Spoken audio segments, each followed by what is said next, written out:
அதுக்கு தான் நான் சொல்றேன், பயப்பட வேணாம். குழந்தைகளுக்கு தாராளமா வளர்க்கலாம்.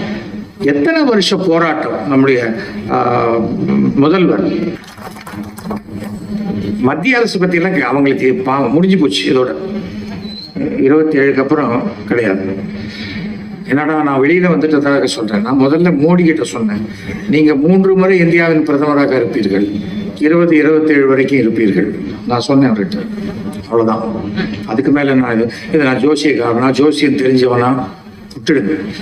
ஆனா இந்தியாவில் வந்து டெக்னாலஜி வளர்ந்தது, அது வளர்ந்தது, இது வளர்ந்தது அப்படிங்கிறாங்களே, அதெல்லாம் எங்க ஆரம்ப புள்ளி தெரியுமா?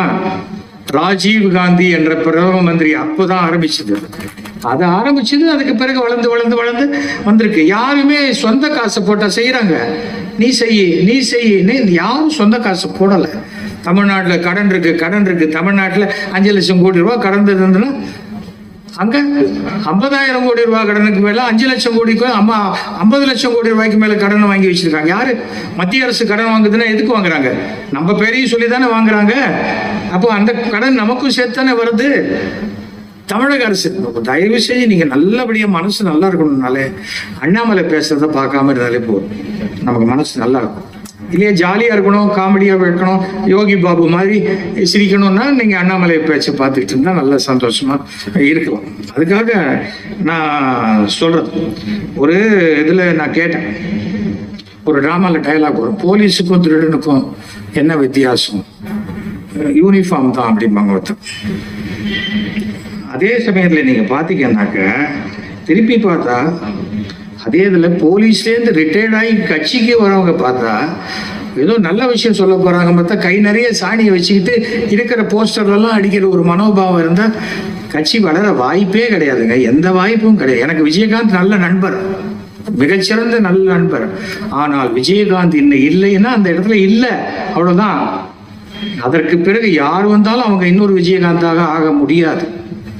எத்தனை கட்சி கூட்டணி போட்டாலும் சரியாவே வராது. எதுக்காக நான் இதெல்லாம் சொல்லிட்டே திருப்பி சொல்றேன்னா, பசங்களை பொறுத்த வரைக்கும் இப்ப புதுசா ஆரம்பிச்சிருக்கான் மும்மொழி கொள்கை. நம்ம தமிழ் படிக்கிறோம். உலகத்துக்கு எந்த நாட்டுக்கு போனாலும் எந்த மாநிலத்துக்கு போனாலும் இங்கிலீஷ் படிக்கிறோம். இதானே? இப்ப ஜப்பான்காரன் நம்ம ஊர்ல வந்து வேலை செய்யறான், இந்த உண்டாய் கம்பெனி, கொரியா, அவெல்லாம் தமிழ் கத்துக்கிட்டா வராங்க. நீ வந்துட்டு டெல்லி போனா நீ தமிழ் கத்துக்கணும். எதுக்கு நான் டெல்லி போனா தமிழ் கத்துக்கணும்? அங்க தமிழ் தெரிஞ்ச டிரைவர் யாராவது இருந்தா அவன் தமிழ்ல இருந்து எனக்கு ஹிந்தியில டிரான்ஸ்லேட் பண்ணப்போம். இப்போ மோடி 150 நாடுக்கு போயிருக்காரு, அவர் 150 பாஷை பேசுவாரா? கிடையாது. அந்த ஊர்ல அந்த பாஷை தெரிஞ்ச டிரான்ஸ்லேட்டர் ஒருத்தர் இருப்பார்.